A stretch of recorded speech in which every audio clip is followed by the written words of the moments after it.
Sebelum menonton, jangan lupa like, subscribe, dan tekan tombol lonceng. Selamat menyaksikan. Pemerintah mempersiapkan sejumlah langkah untuk mengatasi masalah kualitas udara di wilayah Jakarta, Bogor, Depok, Tangerang, Bekasi yang dinilai sangat buruk dalam sepekan terakhir. Salah satu yang pemerintah Provinsi DKI Jakarta akan kembali memperlakukan kebijakan kerja dari rumah atau work from home bagi para pegawainya. Menurut PJ Gubernur DKI Jakarta Heru Budi Hartono, menyebut bahwa Pemprov DKI Jakarta akan kembali memperketat izin pembangunan dan mengusulkan penggunaan Pertamax Turbo bagi kendaraan berkapasitas 2.400 cc. Selain itu, Pemprov DKI bersama sejumlah kementerian dan lembaga terkait lainnya juga akan memperketat pelaksanaan uji emisi bagi kendaraan bermotor. Kami tadi antara membahas terkait dengan work from home untuk mengurangi transportasi yang digunakan oleh PNS DKI Jakarta. Artinya work from home itu 50% atau 60% dan 40% untuk mengurangi kegiatan hari-hari di Pemda DKI. Dan tadi kami minta juga kementerian lain juga bisa bersama-sama melakukan work from home. Yang berikutnya adalah kami akan tegaskan dan ketatkan kembali setiap bangunan yang mendapatkan izin high-rise building, begitu, itu akan kami ketatkan walaupun aturan di DKI sudah ada untuk mereka melakukan green building.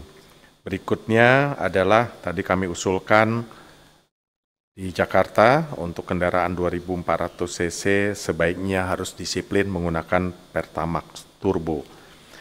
Pemda DKI dalam rangka mengatasi kondisi cuaca buruk ataupun emisi yang cukup tinggi, Pemda DKI sebenarnya sudah melakukan langkah-langkah antara lain adalah menambah ruang terbuka hijau yang mulai dari bulan Oktober sampai sekarang sudah menambah 800 lokasi, dan berikutnya adalah kami sudah menanam pohon sebanyak 216.000 pohon minimal 3 meter, dan pohon-pohon lainnya.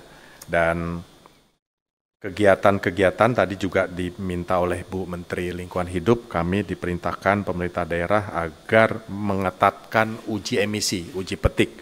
Dan aturannya sudah ada, nanti kami tinggal ketatkan uji emisi di titik-titik tertentu yang bekerja sama dengan Dinas Perhubungan dan bekerja sama dengan Polda Metro Jaya, dan tentunya bekerja sama dengan Kementerian Lingkungan Hidup dan Kementerian Perhubungan. Sekali lagi mohon dukungan Pak Menteri Perhubungan, Pak Ibu Menteri LH untuk hal ini.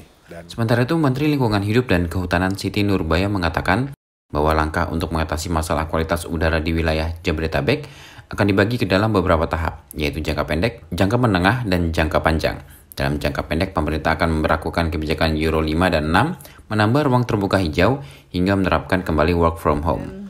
Bahwa kita punya persoalan tentang kualitas udara Jabodetabek, dan ada beberapa faktor antara lain kemarau panjang, kemudian konsentrasi polutan dengan demikian, lalu ada emisi dari transportasi, termasuk juga dari manufaktur industri. Presiden tadi menegaskan bahwa jangka pendek harus ada intervensi dan harus segera dilakukan. Antara lain regulasi Euro 56 untuk Jabodetabek, ruang terbuka hijau, tadi juga berkembang work from home dan lain-lain. Dan pada jangka menengah mengurangi kendaraan fosil. Kita sudah punya MRT, LRT, kereta cepat, dan juga agenda elektrifikasi. Pada jangka panjang tentu saja juga sudah kita awali, yaitu mitigasi dan adaptasi iklim dengan pengawasan yang ketat di Jabodetabek. Tadi di dalam rapat juga dilakukan perbandingan-perbandingan dengan beberapa negara. Dan tadi juga berkembang bahwa memang masyarakat kita perlu diajak untuk kesadaran melakukan uji emisi. Karena di Jakarta aja kesadaran uji emisi baru antara 3 sampai 10%. Ini datanya Jakarta Pusat hanya 3,86%, Jakarta Utara 10,69%. Jadi uji emisi ini merupakan cara yang memaksa pemilik kendaraan untuk melakukan inspeksi dan perawatan terhadap kendaraannya sendiri. Jadi uji emisi ini merupakan langkah yang sangat cepat dan perlu dilakukan dan hasilnya akan segera dirasakan. Jadi tadi Bapak Presiden sudah meminta untuk diinventarisir semua langkah-langkah cepat, termasuk yang kami usulkan. Tadi Pak Gub juga sudah menyampaikan akan segera melakukan pelaksanaan razia uji emisi untuk kepatuhan uji emisi kendaraan bermotor. Jadi kalau kita mulai dari DKI dulu aja ya, atau Jabodetabek, nanti kalau udah baik semua akan dilakukan. Sedangkan Menteri Perhubungan Budi Karya Sumadi dalam kesempatan yang sama mengatakan bahwa selain memperketat pelaksanaan uji emisi, pemerintah juga akan mengeluarkan kebijakan yang berkaitan dengan utilitas kendaraan. Pemerintah mempertimbangkan untuk membuat kebijakan 4 penumpang dalam satu mobil atau 4-in-1. Tadi Pak Presiden begitu serius dan intensif membahas detail-detail itu, melanjutkan apa yang disampaikan oleh Bu Menteri dan Pak Gubernur bahwa uji emisi ini menjadi satu yang sentral. Oleh karenanya kami nanti bersama-sama Pemda, bersama-sama juga dengan polisian melakukan law enforcement. Jadi kita perbanyak tempat-tempat uji emisi, tapi melakukan law enforcement. Jadi nanti apabila kendaraan yang tidak lolos uji emisi, mereka tidak memiliki hak untuk melakukan perjalanan di Jabodetabek.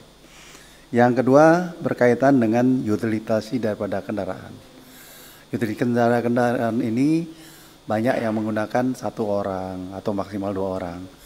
Nah, oleh karenanya dipertimbangkan untuk membuat 3-in-1 itu menjadi 4-in-1.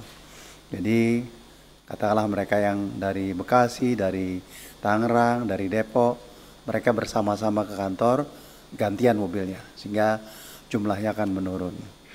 Selanjutnya adalah kami minta kepada PLN untuk menambahi penyediaan SPKLU yang bisa digunakan, karena itu sebenarnya sudah ada pergubnya, supaya mereka yang membeli kendaraan listrik itu bisa mendapatkan itu. Lalu terakhir saya sampaikan penggunaan EV ini perlu intensif ya. Pak Gubernur sudah melakukan, kami sudah melakukan.